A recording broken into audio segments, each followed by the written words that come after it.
Hello everybody, and welcome to Rest and Reason. I'm RP the Red Panda, and today we're going to be looking again at Settlers of Catan. Now, the reason I'm revisiting this game, even though I already did a versus video, which you can check out right here, is because one of my viewers, Josiah DeGraff, way back, said that he wanted to see this game fixed. And so that is what I'm doing today. This game, first off, is a game that feels to me a lot like the carving up of Africa by the colonial powers. Now, granted, of course, it doesn't have the atrocities because it's an empty island instead of a continent full of people, but when it comes to the feel of everybody rushing in to get as many resources as they can and build as much infrastructure and places to get those resources as possible, that's exactly what Catan feels like. It does this through the main mechanic of bedding production, which I already explained yet again up in that video, so you can go ahead and check that out. Let's go ahead and get into our first thing that's wrong with Catan as a board game, and that is the uneven production of resources. You see, each game of Catan after the first game, where you set it up in a specific way, is going to have a very uneven distribution of numbers on the map. So, for example, brick might have a 3, a 12, and a 4. That means you're going to get very little brick in that game based off of statistics. Another game might have it having an 8, a 6, and a 5 on bricks. So brick might end up being pouring out of your earlobes. And this statistically is actually more likely on some of them. For example, brick and ore are less likely to be gotten as wheat, wool, and wood. The problem with this is, in the original Catan game, brick is the most important resource, period. You need about 11 bricks per game just to do what the average person does in a game of Catan. Whereas sheep, you don't need for almost anything. I believe you needed about 6 sheep in total the whole game. This means that sheep having 4 spots with 4 numbers is producing way more than brick, which is more important. That's why you see so many memes where people are like, we have too many sheep in Catan! Because statistically, that's very, very likely to happen. You're going to have too much sheep. You're going to have too little brick, another meme of the game. And you're going to end up being very frustrated because Catan tells you, well, if you don't have something, just trade with somebody who does. The problem is, if you have a 3, a 2, and a 4 on brick, nobody's really going to have brick. And the people who do have brick are going to need it for their own stuff. So they ain't going to be trading with you. So you're going to be stuck with no brick, and you'll have to get 4 cards just to go get brick. To solve this problem, I first of all came up with a new way to set up, using this chart. Now, this chart divides the 5 different hex types into numbers that you need to put on each hex type. So, you are going to be putting those numbers onto the hex types. Once you have put all of the numbers on the hex types that it said, so for example, for wheat, it would be 6, 5, 11, and 3.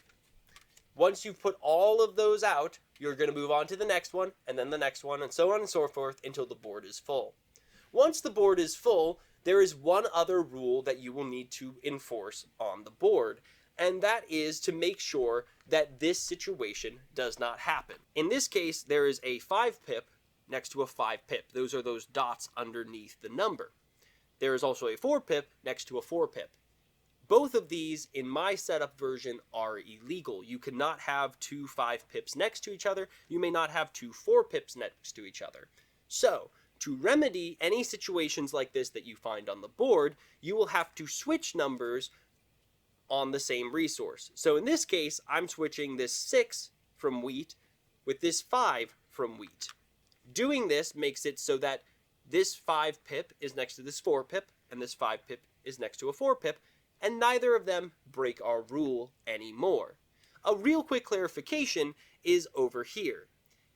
There are 2 11s. Both have 2 pips underneath them. This does not break our rule, because our rule only applies to things with 5 dots or 4 dots underneath them. This setup method makes it so that all of them have relatively similar odds. The wheat and the wool still will produce the most on average, about 22% of the time. The wood will produce a little bit less than that, around 21% of the time. And brick and ore will produce the least at about 18% of the time.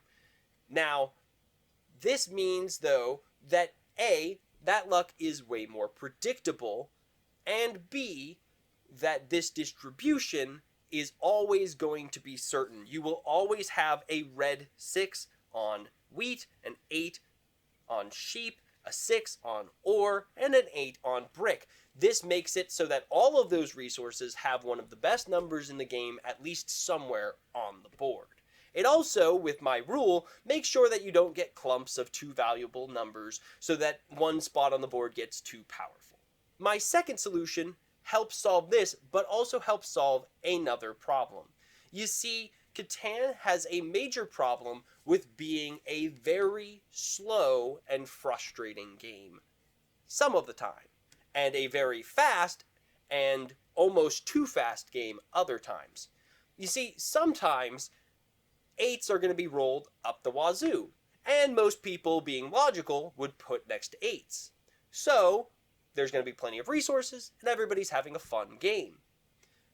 But there will be other games where, for some reason, 4 has been rolled 37 times. Nobody knows why, but it also means that only people next to 4 are having a good game, and most people, being logical, didn't put next to 4 or didn't build very much next to 4. So, you end up with a game where everybody's just sitting around going, got nothing, your turn, got nothing, your turn, got nothing, your turn, and it's just a drag. So you have these two very different feels to Catan based on the board setup. Now, the previous thing helps it a little bit, but what really helps is to make dual production. So, dual production is based on this system. Whenever you roll a number of a certain number of pips, so for example, this 6, you would also produce on all 8s. If you rolled at 5, all 9s, 10, all 4s, 11, all 3s, and 12, all 2s. And vice versa. So, every time that you roll, you are going to be producing on 4 different tiles for most of these numbers, and for 12 and 2 on 2 different tiles.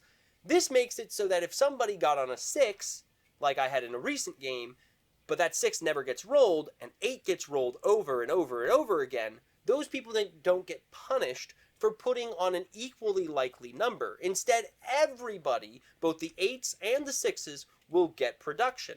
This means that everybody has more to trade and more to build with, making the game go faster, feel more exciting, move better, and just in general end in about 30 minutes to an hour almost every time, instead of sometimes ending in an hour to an hour and a half because nobody's getting anything.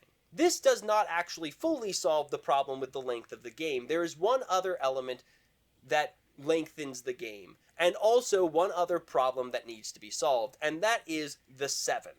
Yes, every Catan person knows how frustrating the 7 is. 7 ultimately also hurts the people who are unlucky in the game more than the people who are lucky. The people who have been lucky the whole game and who are winning are going to be like, oh, I just lost some resources, I'll get them back next turn.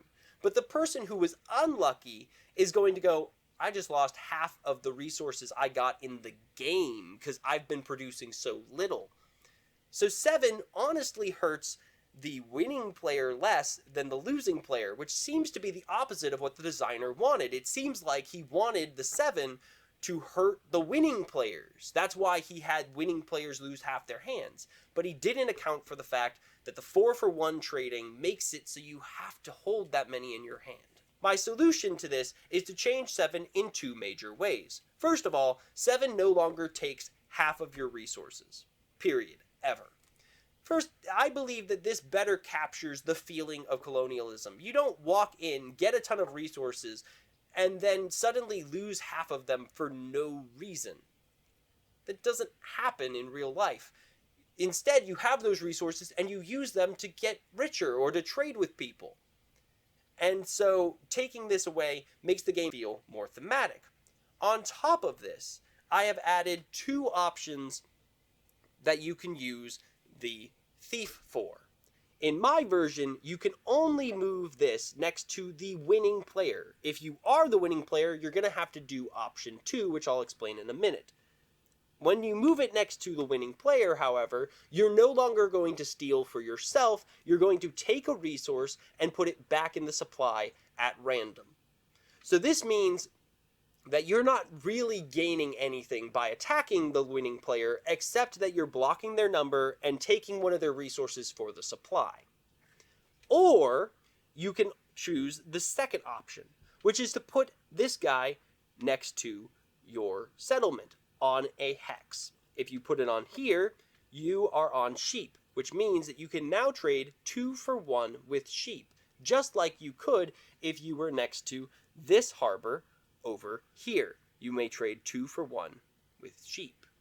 So this means that you have an incentive sometimes to attack people if they're really winning, but a lot of the times you might rather put it next to one of your resources to trade 2 for 1. For those of you who have played the Cities and Knights expansion, you know that this works almost identical to a merchant. You may continue doing 2 for 1 until he gets moved somewhere else. So this still makes 7 a little bit of a disappointment. You don't produce anything on a 7.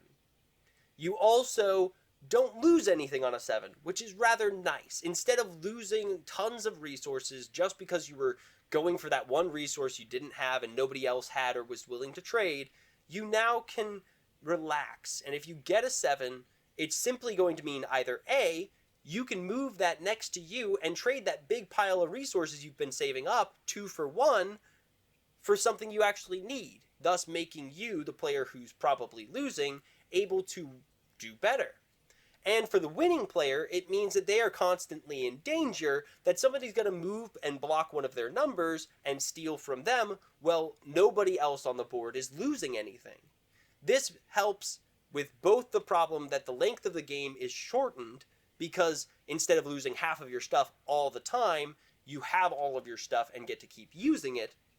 And it also helps with this whole unbalanced equation where winners weren't affected that badly and losers were being affected drastically. This is my first module. Next week I'm going to be showing you my second module, which is a points balancing system, because even though this balances the production of Catan, it does not balance how much each of the different ways to victory are balanced and how much each of these different resources is actually worth relative to the other resources. My question today is, do you believe that these changes would keep the heart of Catan while still making it a better mechanical game, at least as a betting production game?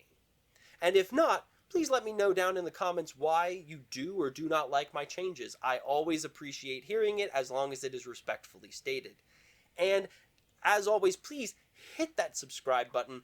Making these videos feels a lot like doing a die roll in Catan. I'm just hoping for a number that's going to produce a lot of good things for me to interact with, a lot of good conversation, comments, likes, and enjoyment of my content. And if I can get more subscribers, I can have more of these conversations. And I've been seeing this already. I've already got several people who comment almost every video, and I've really been enjoying it. And I'm really looking forward to more people joining that group as time goes on.